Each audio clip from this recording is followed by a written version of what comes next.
अस्सलाम वालेकुम जी, क्या हाल है आप सबके। तो आज की वीडियो का जो मेरा टॉपिक है वो आसान अंदाज में है कीवर्ड रिसर्च पर। सबसे मेन टॉपिक है कीवर्ड रिसर्च का।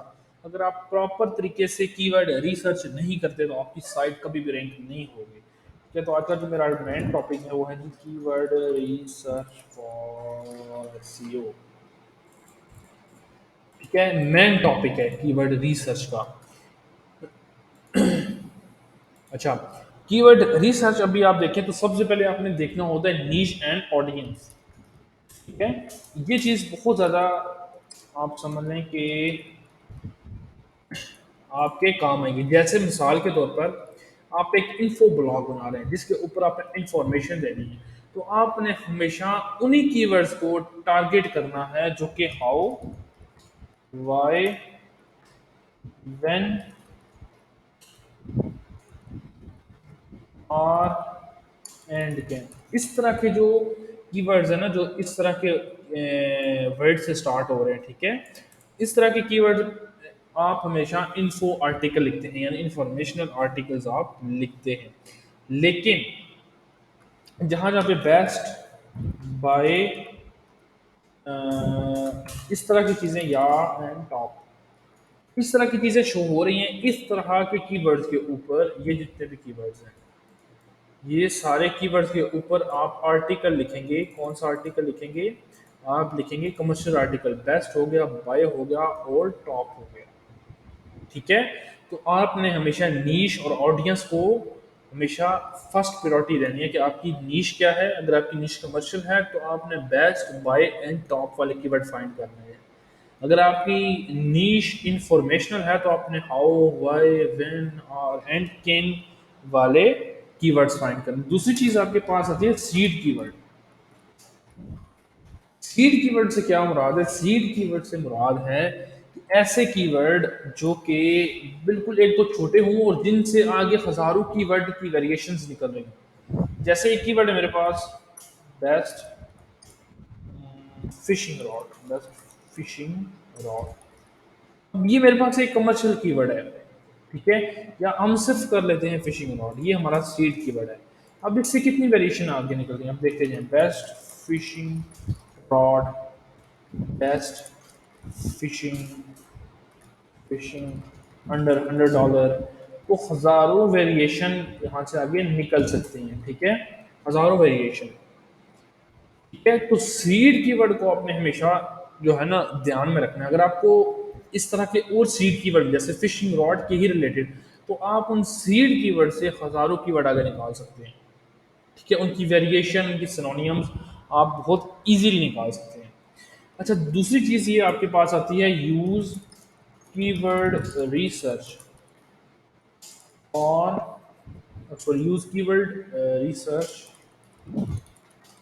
टूल और गूगल इंस्टेंट, आप दोनों यूज कर सकते हैं। ठीक है, किसी बंदे ने शायद गूगल इंस्टेंट को यूज ना किया हो तो मैं बताता हूँ। अगर आपने गूगल इंस्टेंट को यूज करना है, अगर आपकी जो नीश है वो है best best best camera backpack, अगर अगर आपकी नीश है, ठीक है, और आप इसमें रैंक करना चाहते हो तो आप गूगल इंस्टेंट को यूज करें। बेस्ट कैमरा बैकपैक लिखें, आगे आपने ए प्रेस कर देना है। ठीक है, तो आपके पास आ जाएगा best camera backpack Amazon, best camera bags Australia, best camera bag Amazon, best camera bag A6000। ठीक है, तो ये चीज़ आपके पास आ जाती है। सेम कीवर्ड रिसर्च को टूल करना, कीवर्ड रिसर्च वाले जो टूल हैं उनको यूज़ करना बहुत ईजी है, हर बंदे को आता है। एक चीज़ आपने ध्यान में रखनी है जो है जी वॉल्यूम। अब वॉल्यूम जब भी आपने कमर्शियल के लिए, पहले मैं इन्फो का बताता हूँ, इंफॉर्मेशनल आर्टिकल, इंफॉर्मेशनल कीवर्ड जब भी आपने फाइंड करना है, उसका वॉल्यूम आप समझ लें कि मिलियंस में या लाखों में आना चाहिए, तब आपको कुछ मतलब अच्छी अर्निंग होगी, अगर आपने बहुत अच्छी अर्निंग की तरफ जाना है। ठीक है, तो इंफॉर्मेशनल का जो वॉल्यूम होना चाहिए ना, वो 100, 200, 500 कोई मायने नहीं रखता। या तो वो हजारों में हो या लाखों में, अगर मिलियन में हो तो फिर तो बहुत अच्छा है। ठीक है, लेकिन जो कमर्शियल कीवर्ड्स आपके जैसे बेस्ट, इस तरह के जो कीवर्ड्स हैं, इस इनका जो वॉल्यूम है वो अगर 20, 30, 50, 100 भी है तो वो चलेगा, क्योंकि वो highly conversion highly convertible keywords होते हैं जिनके ऊपर बहुत ज़्यादा आपको सेल्स आ सकती हैं। ठीक है, तो ये चीज़ आपने ध्यान में रखनी है। ठीक है, उसके बाद आपके पास आती है जी relevancy, relevant article, relevant keywords. आपने हमेशा अपनी नीश के रेलिवेंट कीवर्ड फाइंड करने हैं। अगर आप एक नीश के ऊपर, आजकल आपको पता है एक बहुत बड़ी बहुत बड़ा रैंकिंग सिग्नल है जिसको कहा जाता है टॉपिकल अथॉरिटी। टॉपिकल अथॉरिटी में आप जितने ज़्यादा एक कीवर्ड के रेलिवेंट कीवर्ड्स के ऊपर आर्टिकल लिखते हैं, ठीक है, और एक ही नीश में, जैसे आपके पास निश है best fishing rod, fishing rod में जितने भी कीवर्ड आ रहे हैं आपने सब के ऊपर आर्टिकल लिखना है, हर एक के ऊपर, जिसके ऊपर अलग से एक आर्टिकल लिखा जा सकता है उस हर एक के ऊपर आपने आर्टिकल लिखना है। आप उस निश में टॉपिकल अथॉरिटी बन जाएंगे इजीली। उसके बाद आपने चीज चेक करनी है केडी, जिसको कीवर्ड डिफिकल्टी भी बोलते हैं।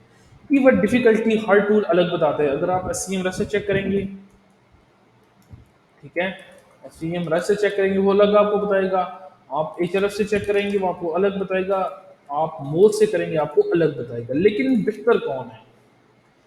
मेरे मुताबिक तीनों टूल्स को फिलहाल छोड़ दें, आप गूगल पे देख लें। मसलन मेरे पास ये कीवर्ड था, मैंने इसको सर्च किया, अब मैं देखना चाहता हूँ मेरे कॉम्पिटिटर कौन है। ठीक है, क्या मैं उनको बीट कर सकता हूँ कि नहीं? आपने सिंपल लगाना है, एक एक एक्सटेंशन है जिसका नाम है जी डोमेन अथॉरिटी मोज एक्सटेंशन। सिंपल लगानी है आपने, ये आपके लिए बेहतरीन काम करेगी। ठीक है, जैसे ये मेरे पास है बेस्ट कैमरा बैकपैक ऑस्ट्रेलिया, तो ये मुझे डीए दिखा देगा कि कितनी स्ट्रॉन्ग डोमेन्स सर्प में रैंक कर रही है।